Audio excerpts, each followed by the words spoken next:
Bismillahirrahmanirrahim. Assalamualaikum warahmatullahi wabarakatuh. Alhamdulillahi rabbil alamin.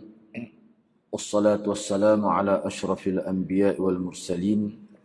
Nahmaduhu wa nasta'inuhu wa nastaghfiruh. Wa na'udzu billahi min shururi anfusina wa min sayyiati a'malina. Man yahdihillahu fala mudilla lahu ومن يضلل فلا هادي له رب اشرح لي صدري ويسر لي أمري واحلل عقدة من لساني يفقه قولي أما بعد. Alhamdulillah, bersyukur pada Allah Subhanahu Wa Taala kerana pada malam ini dapat kita bersama. InsyaAllah saya akan terus masuk kepada poin yang pertama. Jadi untuk makluman bahawa kitab yang saya gunakan ini iaitu Ashru Mujibatin Lin Najah, 10 perkara yang boleh memastikan kejayaan kita di hari akhirat, ataupun diterjemahnya 10 prinsip keselamatan. Jadi pada malam ni kita akan terus kepada poin yang pertama pada muka surat 21. Al-Mujibul Awwal. Al-Mujibul Awwal, muka surat 21. Tauhidullah wa ikhlasuddin lahu. Iaitu mentauhidkan Allah dan mengikhlaskan kehidupan beragama hanya untuknya sahaja. Itu tajuknya. Tauhid kepada Allah Azza wa Jal dan mengikhlaskan ibadat hanya kepadanya sahaja. Itu dari sudut terjemah dia lah. Jadi anda baca terus kepada terjemah dia muka surat 22 tu. Muka surat 22 tu. Sebesar-besar sebab keselamatan di hari kiamat, bahkan tiada keselamatan kecuali dengannya, ialah tauhid kepada Allah Azza wa Jal dan ikhlas beribadat kepadanya sahaja. Telah berlalu di dalam kisah yang agung sabdaan Nabi SAW, sesiapa yang menerima dariku kalimah yang telah aku bentangkan kepada bapa saudaraku, lalu dia mengembalikannya kepadaku, maka itulah keselamatan baginya. Yang dimaksudkan dengan kalimah itu adalah kalimah tauhid la ilaha illallah. Sebenarnya riwayat ini telah kita sebut dalam muqaddimah sebelum ini. Sudah disebut dalam muqaddimah sebelum ini. Jadi dalam kenyataan pertama ini, penulis ini, Syekh Dr. Abdul Razak ini, dia sebut bahawa banyak sebab untuk manusia selamat di hari akhirat daripada terhumban ke dalam neraka. Banyak sebab. Tetapi sebab yang paling asas, yang mana kalau ada sebab lain, sebab ini tidak ada. Misalnya ada solat, puasa, dia buat semua. Tiba-tiba tauhid tidak ada. Tauhid telah rosak. Tauhid telah binasa. Terbatas tauhid. Walaupun ada 1000 sebab lain untuk masuk syurga, dia buat, tetapi dia telah berlaku kecuaian, pengabaian, telah berlaku kesilapan, menyebabkan tauhid dia rosak, maka dia tak akan selamat juga. Jadi kita boleh sebut bahawa tauhid itu merupakan kata kunci untuk keselamatan manusia. Sebab itulah hadirat menjadi kewajipan secara fardu ain, secara diri sendiri, atas nama setiap individu. Dia mesti jaga akidah tauhid. Jangan dia lakukan sesuatu perkara yang boleh menyebabkan terjejas, bahkan sehingga terbatal tauhid dia.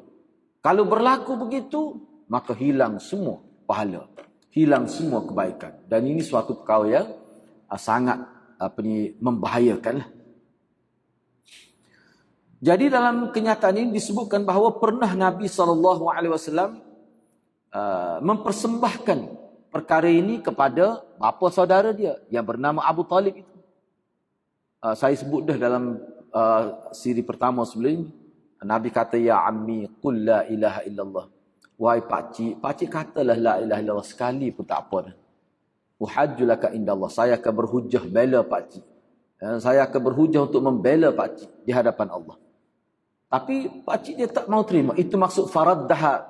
Mana pakcik dia kembali ke semula.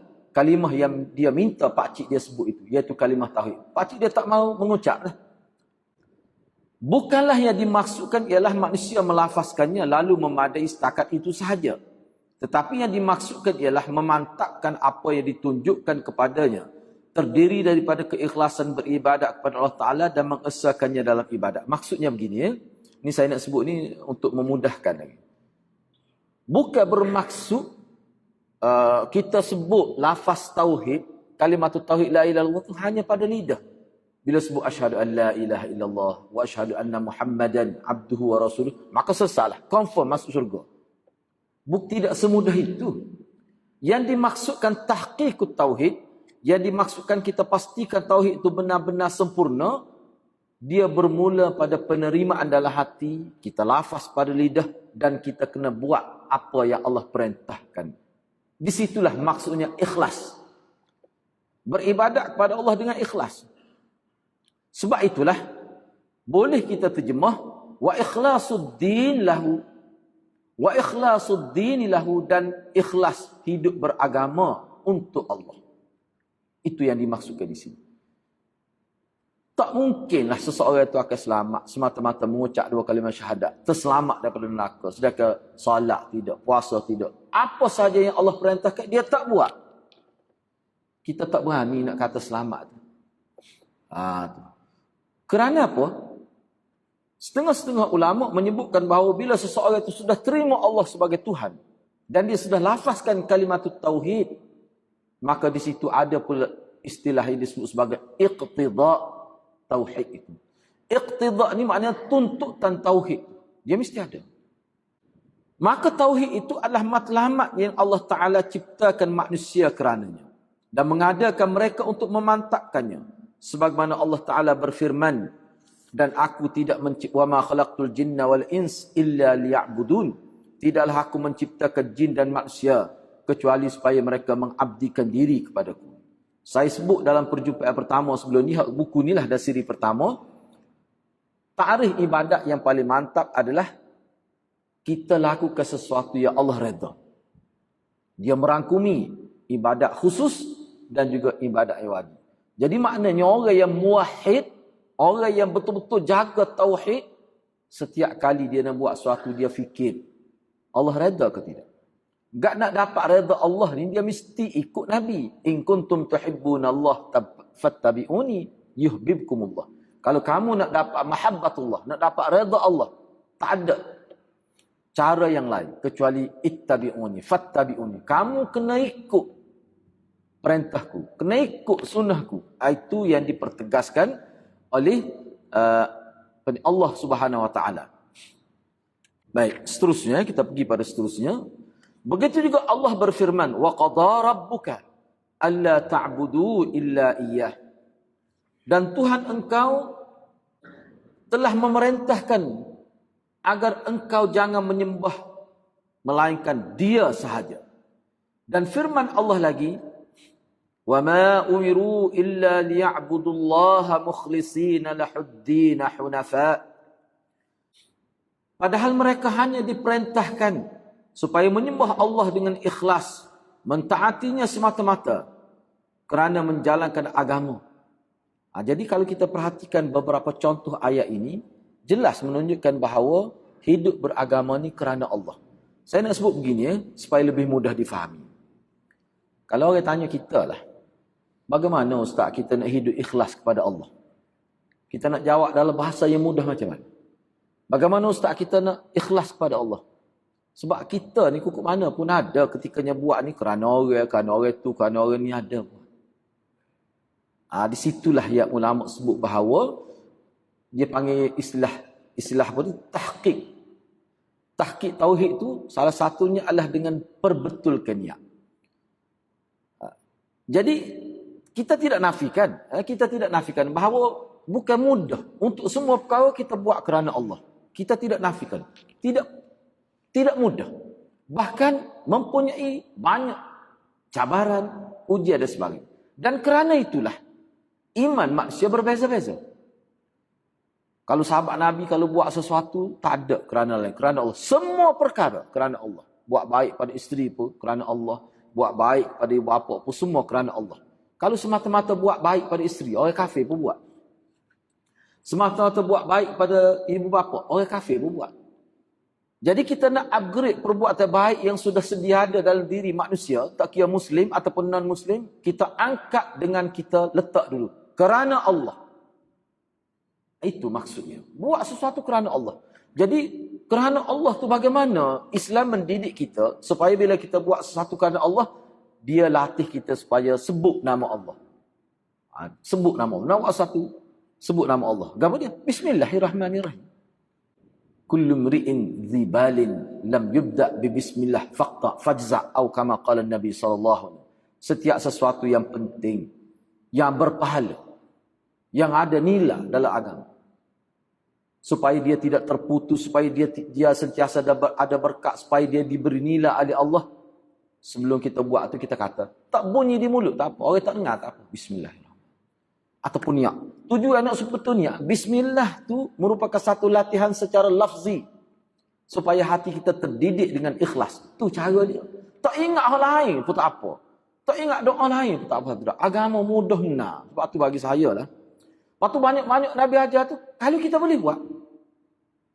Tak boleh buat, baca bismillah nak buat apa-apa. Nak jemuk, baca bismillah lagi. Hai, wan nak sebut begitu Ustaz. Dah tak ingat doa. Tapi nak berkat, baca bismillah. Baca bismillah, bismillahirrahmanirrahim. Dalam kepala kita minta supaya kita diberkati hubungan kita dengan isteri. Itulah hidup beragama. Hak puasa lagilah. Salat lagilah. Hak biasa-biasa ni pun kita latih hidup beragama. Itu maksud ikhlas. Ana sebut begitu tu sebab apa? Sebab kalau kita tengok dalam mana-mana kitab pun, kita boleh sebut secara teori begini. Hak sebenarnya lagu mana? Hak sebenarnya adalah kita susun hidup kita tu dengan kerana Allah. Buat sesuatu kerana Allah. Buat satu kerana Allah. Allah akan beri taufik kepada kita. Akan datang kita akan bincang lah. Sebab tu tajuk kedua dia buat sini kena ikut. Tajuk kedua setelah kita ikhlas, kita faham molek, dia tak cukup dengan ikhlas saja. Hak kita nak buat tu kena tepat dengan ajaran Nabi. Sebab tu dia letak poin yang kedua, mengikut sunnah Rasulullah dalam kehidupan. Niat saja ikhlas. Tapi buat tak serupa Nabi buat. Tak jadi juga. Tapi kukuk mana pun niat tu kata kunci. Yang paling utama. Tu tak apalah. Bila habis bab ni, bab yang kedua, mesti ikut Nabi pula. Ikhlas dah. Bincang ada ikhlas dengan luah dah. Lepas tu nak buat gapo bila ikhlas? Hidup. Nak mengisi kehidupan tu dengan cara Rasulullah. Kalau orang tanya kita pula, rupanya kita nak latih ikhlas ni, kena ikut sunnah Rasulullah. Sunnah tu apa pula? Gini hadirat, kita tak usah kecek payah-payah. Kalau orang tanya kita sunnah ni apa? Kehidupan, hak Nabi hidup. Bagaimana Nabi hidup? Sebab Nabi kita ajar kepada kita hidup agama ni dalam bentuk kehidupan. Mari masjid, ada sunnah. Naik motor, ada sunnah. Pergi masuk bilik air, ada sunnah. Kalau nak guna bahasa kasar, kecing, berok, semua ada sunnah laku. Mana ada agama lagu tu? Tak ada. Jangan kita tengok sunnah ni hanya beberapa perkara yang boleh dibilai dengan jari. Tak betul. Pakai baju. Lagu mana sunnah pakai baju? Semua ada. Sebab apa? Sebab setiap tindakan Nabi itu merupakan sunnah. Dan kena yakin. Atas dasar iman kepada Rasul, semua perbuatan Rasulullah itu adalah diredai oleh Allah. Anda nak ulas sekali lagi. Seorang sahabat yang bernama Abi Bakrah. Ya, anda sebut beberapa kali. Ini ringkas ni. Dia pernah tanya Nabi. Wahai Rasulullah, bolehkah saya nak tulis tentang Rasulullah? Keadaan Rasulullah. Ketika Rasulullah sedang marah. Ketika dalam keadaan Rasulullah marah. Sebab Rasulullah ni ada. Ketika dia marah. Bahkan sahabat tahu ni Rasulullah sedang marah. Berlaku perubahan pada wajah Rasulullah. Masa tu bolehkah saya nak tulis juga sebagai hadis? Nabi kata boleh. Sebab aku ni yang bernama Muhammad Rasulullah ni, ketika aku marah pun dia masih menjadi kehidupan agama lagi. Masa aku marah pun boleh jadi pedoman lagi. Hal tu kita bincang dalam bab yang kedua. Hal ini kita nak betul niat. Nak faham secara teori berkenaan dengan apa maksud tauhid dan ikhlas dalam hidup beragama. Baik. Maka asas keselamatan dan kemenangan di hari kiamat ialah tauhid kepada Allah Ta'ala. Dan keselamatan yang diperoleh dengan tauhid itu ada dua jenis. Jadi dalam kitab ini sebut asas keselamatan dan kejayaan pada hari kiamat adalah mengesahkan Allah. Mati dalam keadaan berjaya mengekali tauhid. Itu asas keselamatan yang saya sebut sebagai kata kunci. Dan kejayaan ini, keselamatan itu terhasil dengan tauhid melalui dalam dua bentuk. Kita tauhid, jaga tauhid, tak buat benda syirik. Bunga-bunga syirik pun tak buat, riak pun tidak. Nak jaga tauhid. Jadi bila kita berjaya jaga tauhid, maka terhasillah keselamatan dunia akhirat. Jadi keselamatan yang terhasil daripada tauhid itu dia ada dalam dua bentuk. Bentuk yang pertama, ni kalau orang tanya kita lah, ni anak guna ni kaedah tadabbur lah. Tadabbur ni banyak menimbulkan persoalan. Berjaya tu berjaya macam mana? Iyalah kita kata kita jaga tauhid, hebat sampai mati. Lepas tu berjaya. Dapat kejayaan itu macam mana? Bentuk kejayaan itu macam mana? Dua dia kata. Yang pertama, maksud kejayaan di sini adalah selamat daripada terhumban ke dalam neraka. Selamat daripada terjatuh, selamat daripada dihumban dalam neraka. Jika seseorang itu memantapkan tauhid dengan sempurna, maka dia tidak akan dimasukkan ke dalam neraka. Bahkan dia akan memasuki syurga sebagai orang yang terawal masuk syurga, yang dikatakan masuk syurga tanpa hisab dan tanpa diazab terlebih dahulu. Sebab kenyataan daripada Nabi, ada orang Islam ni masuk syurga tapi masuk neraka dulu. Sebab tak cukup syarat, banyak sangat kelemahan. Masuk neraka dulu. Dalam riwayat sahih tu siapa Nabi sebutnya, ada orang Islam terakhir keluar daripada neraka. Bila dia keluar daripada neraka, tak ada dah orang dari neraka tu hak Islam. Cerita dia panjang lah, saya tidak nak cerita. Ayatnya memang sah bahawa ada orang yang Islam tapi masuk neraka. Sebab apa? Sebab dia tidak jaga amalan dia. Dia Islam. Dia tak buat perkara yang boleh merosakkan akidah. Tapi tak cukup amalan dia. Tidak beramal dengan amal soleh. Menyebabkan kita kata pahala tu sedikit dan dosa tu banyak. Tapi dia Islam. Islam itulah, tauhid itulah akhirnya masuk syurga. Bahaya kalau hadirat.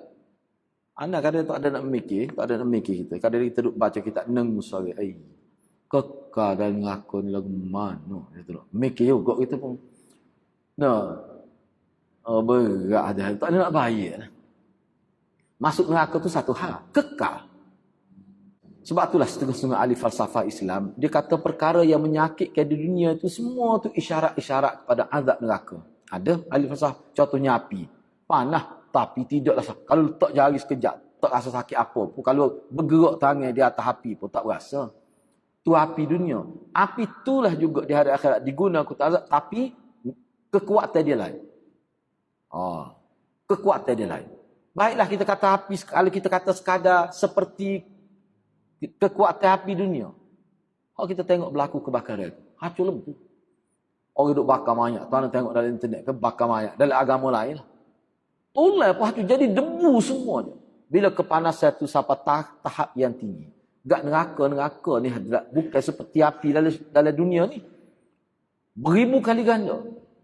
Dalam riwayat sebut api ni Allah sudah proses dah. Kurang dah kepanasan dia untuk kegunaan kita. Cuba bayangkanlah. Sebab itulah salah satu proses untuk membentuk peribadi manusia ingat kepada azab.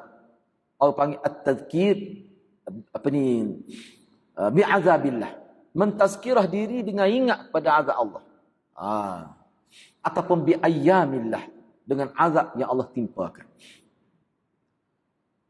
Itu yang pertama. Maknanya selamat ni maknanya masuk syurga tanpa masuk neraka.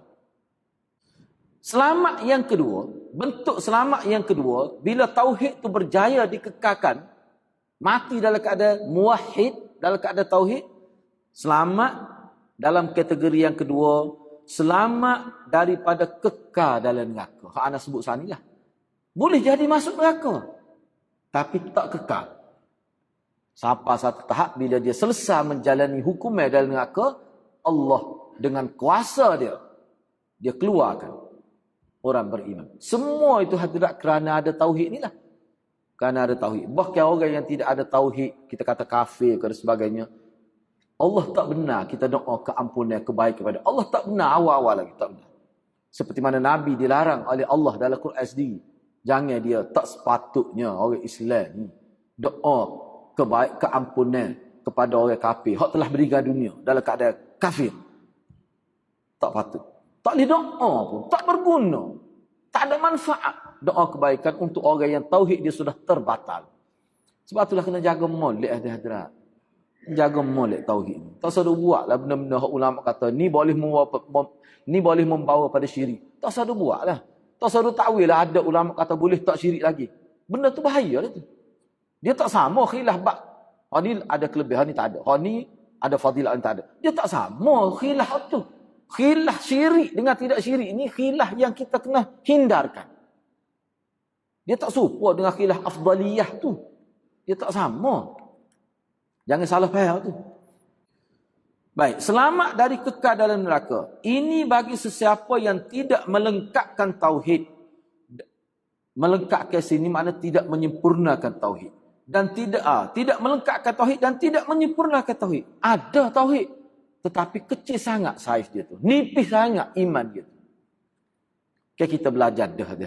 Iman kita jadi tebal, jadi perkasa, jadi besar ni kerana amalan kita tu. Itulah maksudnya. Baik. Sebaliknya berlaku padanya sejumlah maksiat dan dosa-dosa besar yang melemahkan iman dan tauhidnya. Dan dia layak memasuki neraka kerananya. Maknanya dia tak bertaubat. Mati dalam keadaan tidak bertaubat daripada kesalahan-kesalahan besar itu. Maka sesungguhnya tauhid akan menyelamatkannya daripada kekal dalam neraka. Kemudian tempat kembalinya adalah syurga. Dan bila dia masuk syurga, dia akan kekal dalam syurga. Dia orang masuk syurga ni hadirat, tak ada satu riwayat pun sebut dia akan dikembali ke semula. Wallahualam, setakat kita belajar, baca hadis, tengok hadis-hadis tentang syurga ni, tak ada. Nabi kata ada juga orang masuk syurga bila lama tu nyawa taubik pula. Tak ada. Bagi lagu tu tak ada. Duduk dalam syurga memang kekal. Dia masuk syurga. Neraka tu ada. Masuk neraka ada hak kekal dan ada hak tidak kekal. Hak tidak kekal tu sebab apa? Kerana tauhid masih ada. Tauhid masih tidak terbatal. Baik. Seterusnya. Jadi anda pakai tak wajah Arab tengok sendirilah. Dan sesiapa yang datang ataupun boleh juga nak terjemah macam-macam tak.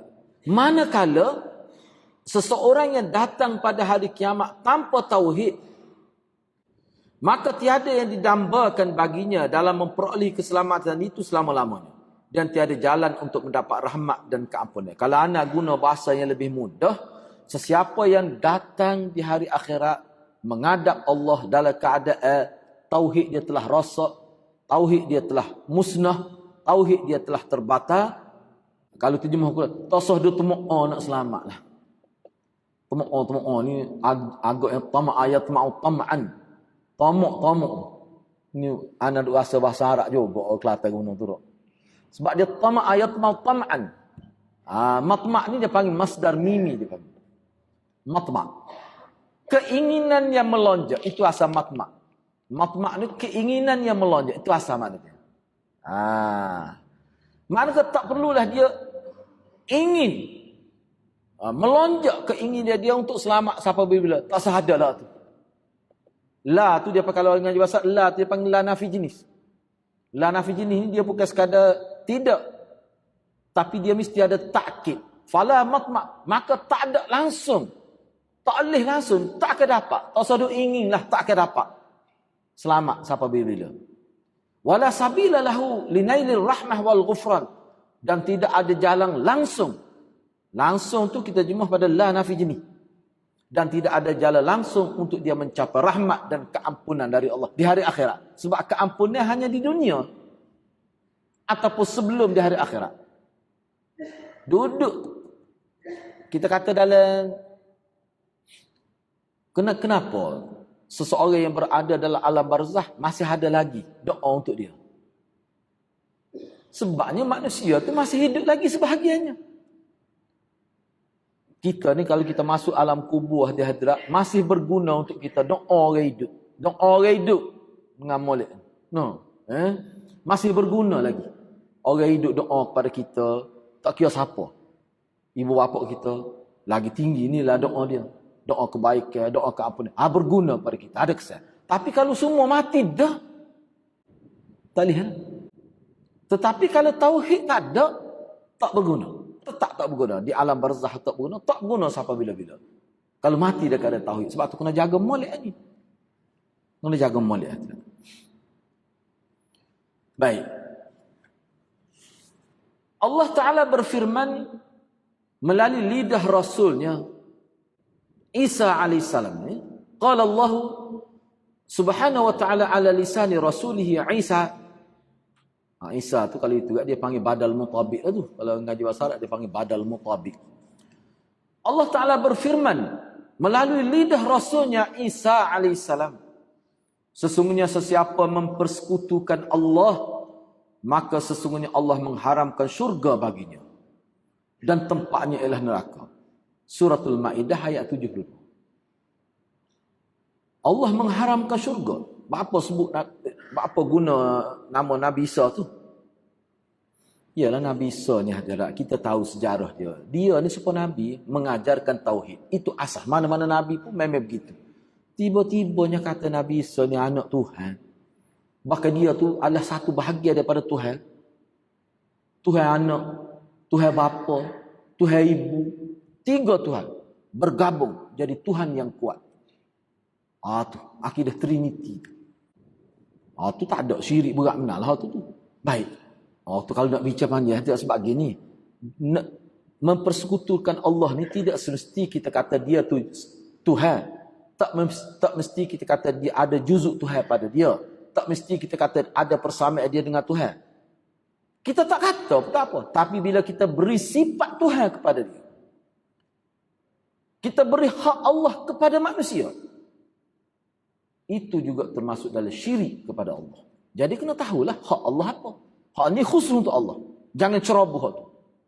Kalau kita bui pada orang lain, maka kita telah menceroboh dan itu dikira sebagai musyrik. Kena berhati-hati. Dan firman Allah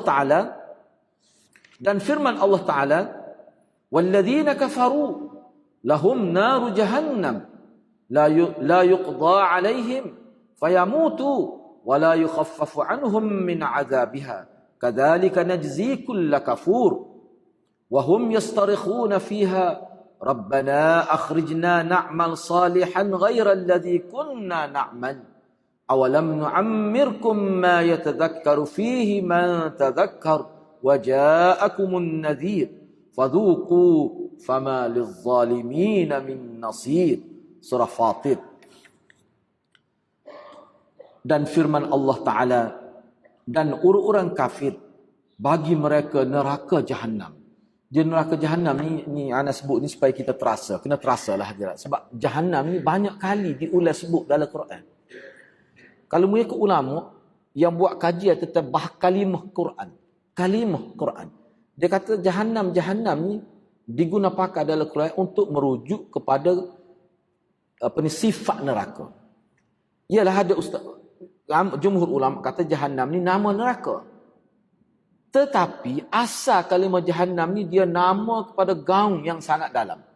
Gaung itulah bukit yang tinggi, mana gaung dia tu dalam lah. Asal makna bahasa Jahannam itu dalam penggunaan orang Arab biasa. Bila Allah gunakan Jahannam ni kepada neraka, ini sebagai isyarat bahawa lubang dia tu, kawah dia tu, dalam dia tu, Nabi sebut kalau lempar batu 70 tahun baru sampai ke dasar dia. Tu dalamnya neraka Jahannam itu. Jadi kena tahulah biar pahala bila sebut orang-orang kafir ni tempat tinggal kekal dia neraka yang sangat dalam. Tu makna Jahannam tu. Setara mana dalamnya? Bila dilontar batu 70 tahun, 70,000 tahun baru sampai ke asfal dia. Asfali minan nar. Baru sampai ke kita kata lapisan paling bawah tu. Baik. Mereka tidak dibinasakan sehingga mereka mati dan tidak diringankan bagi mereka azabnya. Makna kena azab tapi tak mati, tujuannya supaya merasai azab sampai bila-bila. Demikianlah kami membalas setiap orang yang sangat kafir. Dan mereka berteriak di dalam neraka itu, ya Allah, mana orang yang diazab dalam neraka, orang kafir, dia tahu dah dia tak akan keluar sampai bila-bila. Dia kekal dah dalam keadaan begini. Dia berteriak, melaung dalam neraka dengan mengatakan, ya Tuhan kami, keluarlah kami daripada neraka. Nescaya kami akan mengerjakan kebajikan yang berlainan dengan yang telah kami kerjakan dahulu. Maknanya dia kata kalau Allah beri peluang kedua, dia balik semula ke dunia, dia akan buat lebih baik daripada hak sebelum ni hak dia pernah buat. Maka dikatakan kepada mereka, bukankah kami telah memanjangkan umur engkau? Bukankah kami telah memanjangkan umurmu untuk dapat berfikir bagi orang yang mahu berfikir? Aku bui ngomong kamu panjang suruh mikir tak ada lagi. Kalau bui pun jadi lagu tu juga. Masalah begitulah. Padahal telah datang kepadamu seorang pemberi peringatan, nabi lagi, rasul lagi, ulama lagi, mari cerita, baca ayat Quran, baca hadis. Maka rasakanlah azab kami, dan bagi orang yang zalim itu tiada seorang pun yang boleh menolongnya. Oh, teruk hadirat kekal aku. Oh ni azab juga ni. Azab juga. Azab dari sudut batin, dari sudut psikologi. Kamu tak akan keluar. Dulu kalau kami bui peluang kedua, supaya juga tak berubah juga. Kalau nak berubah orang lain, berubah. Dengan umur sepanjang tu, lama mana manusia berubah. Kalau bui umur kali kedua, hidup pun tak berubah juga. Rasakanlah azab. Tak ada siapa boleh tolong mu ni. Bayangkan.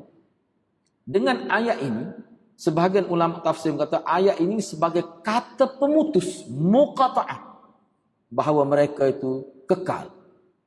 Dia tahu dah kekal. Cuma minta juga kuku Allah ubah fikiran. Allah kata tidak. Maka di situlah putus harapan mereka. Itu. Ada setengah ulama sebegitu. Baik. Yang terakhir, Allah menyebutkan 3 bahagian ini. Yang berjaya dari memasuki neraka. Yang berjaya dari kekal di dalamnya. Dan yang tidak berjaya secara mutlak. Disebutkan secara beriringan dalam firman-Nya. Kemudian kitab itu kami wariskan kepada yang kami pilih di antara hamba-hamba kami. Lalu di antara mereka ada yang menzalimi diri sendiri. Ada yang pertengahan. Ada pula yang terlebih dahulu berbuat kebaikan dengan izin Allah. Yang demikian itu adalah kurnia yang besar. Baik, kita pun tidak nak tadabbur lain. Cuma anda nak sebut yang terakhir sebagai poin yang akhirnya. Daripada perbincangan kita ni setakat ni. Bila sebut berjaya tu, maknanya ada 3 perkara lah.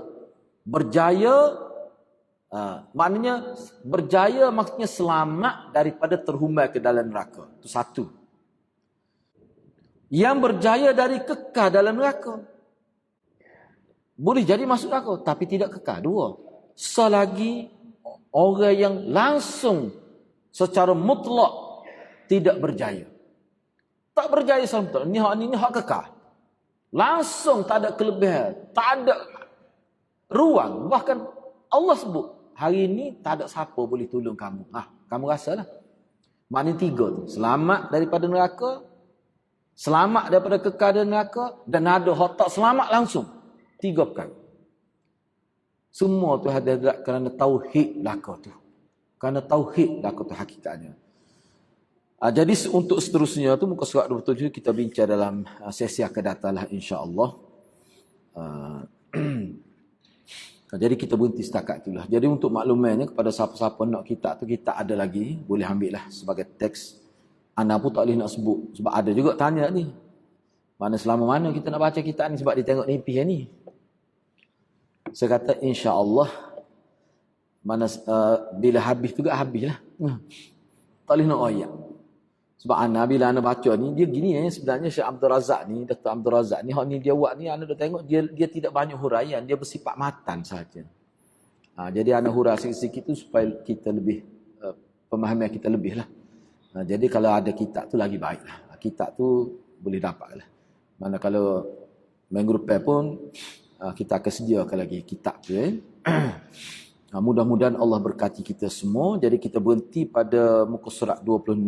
minggu hadapan kita akan sambung muka surat 27. Masih lagi dalam poin yang pertama. Jadi kita berhenti setakat itu dulu. Mudah-mudahan Allah berkati kita semua. Aku qauli hadza wa astaghfirullahal azim li wa lakum. Wassalamualaikum warahmatullahi wabarakatuh.